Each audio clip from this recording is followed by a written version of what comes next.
Breaking news out of Menasha. Fox 11's Emily Deem is on the scene of this breaking news. What can you tell us, Em?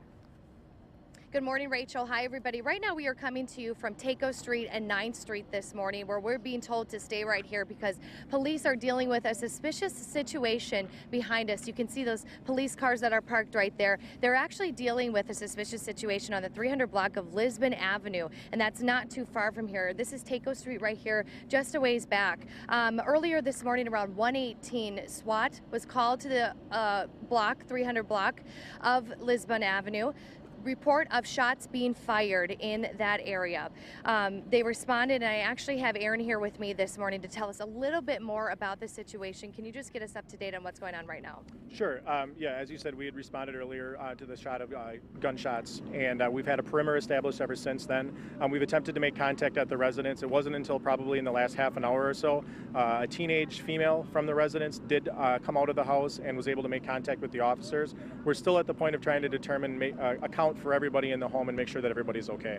And so right now, who was all living in that home, or who do you know who lives there right now? As far as we know, it would be a husband and wife and 3 children that would be in the residence. Right now, though, you still have a perimeter that's set up because you're determining what, if anything, had happened, right? Yeah, at this point, we really don't know. I mean, obviously, we're going to err on the side of caution and try to keep everybody safe. And until we can determine that, there were no weapons used or weapons on the premises, then we're going to kind of keep that perimeter established. Once we get some more additional information from the people that we are talking to, we can go into the house and then determine from there if any further action needs to be taken. As of right now, I know you were telling people to stay away from the area, have residents stay inside. Is that still into place?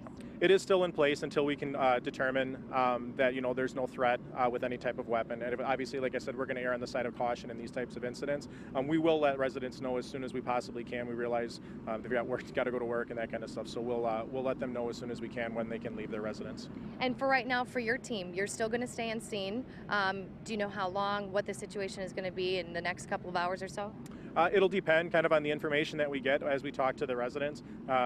Once we get in, if we determine that everything's okay, it may be a very short situation. If we determine that it's not, it could be a longer day.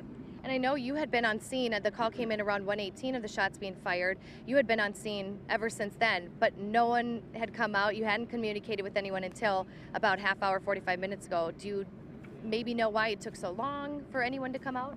It's hard to speculate without talking to the people there, but anytime something happens in the middle of the night and we respond, especially if we're talking about younger people, they were probably sleeping and quite honestly may not have heard the phone, or maybe the phones were off until this morning. So until we can actually get hard facts from them, it's hard to say why it took so long for them to respond. And the parents at all, do we know where they are at this moment? Not at this time, no. Okay, thank you so much for being with us this morning. Rachel, we'll send it back to you. Emily Deem live in Menasha this morning.